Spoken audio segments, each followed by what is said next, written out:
আসসালামু আলাইকুম প্রিয় ফুটবল ফ্যান্স। ম্যানচেস্টার সিটির জার্সিতে ক্লাউদিও অ্যাচেভেরি তার প্রথম গোলটা করলেন এবং যে স্টাইলে গোলটা করলেন এর চেয়ে বেটার সম্ভবত কোনো কিছু হতে পারতো না। অসাধারণ একটা ফ্রি কিক এখনও চোখে লেগে আছে এবং একটা স্টেটমেন্টে এখানে কিন্তু ক্লাউদিও অ্যাচেভেরি দিয়ে ফেললেন। শুরুটা দারুণ হয়েছে, প্রথম গোলটা একেবারে মনে রাখার মতো হয়েছে। ক্লাউদিও অ্যাচেভেরি এখান থেকে শুধুমাত্র সামনের দিকে এগোবেন, ম্যানচেস্টার সিটি তার ট্যালেন্টের প্রপার ভ্যালুয়েশন করবে, এই জিনিসটাই আমরা আশা করব। এল দিয়াব্লিতো নামে পরিচিত এই প্লেয়ারটা সব মিলিয়ে ৪৫ মিনিটে মাঠে ছিলেন এবং রীতিমতো আলো ছড়িয়েছেন এবং আল আইনের বিপক্ষে বড় ব্যবধানে জয় পাওয়ার এই ম্যাচটাতে ক্লাউদিও অ্যাচেভেরির ফ্রি কিক গোলটাই কিন্তু মেজর হাইলাইটস হিসেবে থাকলো। বেশ কিছুদিন ধরে ফুটবল ফ্ল্যাগের কমেন্ট বক্সে ক্লাউদিও অ্যাচেভেরি সংক্রান্ত আলোচনা দেখছি। আপনারা বারবার করে জানতে চাচ্ছেন ক্লাউদিও অ্যাচেভেরির ওভারঅল ডেভেলপমেন্টটা কীভাবে হচ্ছে এবং তাকে কেন্দ্র করে প্ল্যানটা কী, বা একেবারে সোজা বাংলায় ক্লাউদিও অ্যাচেভেরিকে কেন্দ্র করে আসলে হচ্ছেটা কি।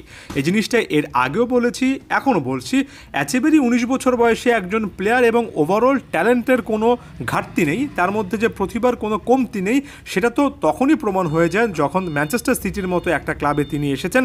তাই এটা নিয়ে ফার্দার কথাবার্তা বলার আসলে দরকার নেই।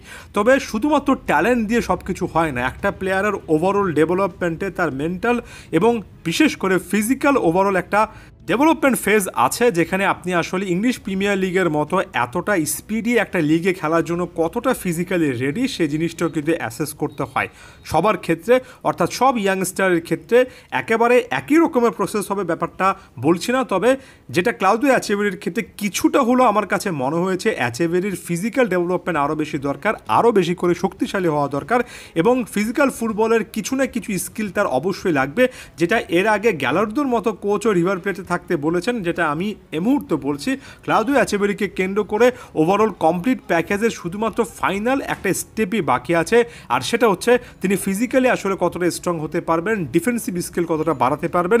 এবং এগুলোর প্রেক্ষিতে পেপ গার্দিওলা এবং ম্যানচেস্টার সিটি এই প্লেয়ারটাকে কেন্দ্র করে ফাইনাল ডিসিশনটা নেবে আপকামিং উইকসের মধ্যে, অর্থাৎ সামার ট্রান্সফার উইন্ডো যে শুরু হচ্ছে তার মধ্যেই কিন্তু ক্লাউদিও অ্যাচেভেরিকে কেন্দ্র করে ফাইনাল ডিসিশনটা চলে আসবে। ডিসিশনের দুটো ধাপ হতে পারে। প্রথম ধাপ ক্লাউদিও অ্যাচেভেরিকে জিরোনা কিংবা অন্য এমন কোনো একটা ক্লাবে পাঠানো, লোনে পাঠানো এবং সেখানে তার ওভারঅল ডেভেলপমেন্টটা দেখা এবং সেখানে যদি তিনি ভালো করেন তাহলে ম্যানচেস্টার সিটিতে ফিরিয়ে আনা, অথবা এখনই কনভিন্সড হয়ে যাওয়া যে ম্যানচেস্টার সিটিতে ক্লাউদিও অ্যাচেভেরি এখন থেকে প্রপারলি রেডি এবং তিনি ভালো করতে পারবেন, সেক্ষেত্রে তাকে আগামী সিজনে কিন্তু একেবারে ম্যানচেস্টার সিটির মূল স্কোয়াডের সাথে রাখা।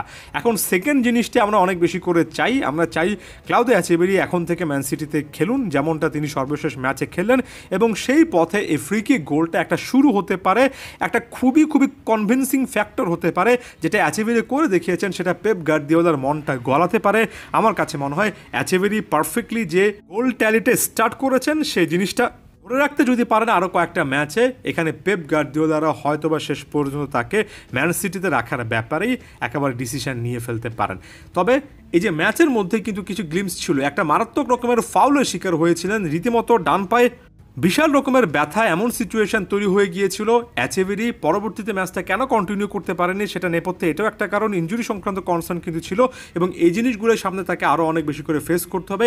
এটাই একটা ফাইনাল পাজল যেটা আসলে ক্লাউদিও অ্যাচেভেরিকে এভাবে লাইমলাইটে আনতে পারছে না, যে জিনিসটা আমরা আশা করেছিলাম। তবে ওই যে বললাম, ফ্রি কিক গোলটা এতটাই সুন্দর ছিল যে অ্যাচেভেরি যত বেশি এমন টাইপের ডিসপ্লে দিতে পারবেন তত বেশি ম্যানচেস্টার সিটির মূল স্কোয়াডের কাছাকাছি তিনি আসবেন। এই পারফরমেন্সগুলো অব্যাহত থাকুক, এই জিনিসটা চাই এবং অ্যাচেভেরিকে কেন্দ্র করে এটাই আসলে সব দিক থেকে পারফেক্ট সাম আপ। ধন্যবাদ সবাইকে।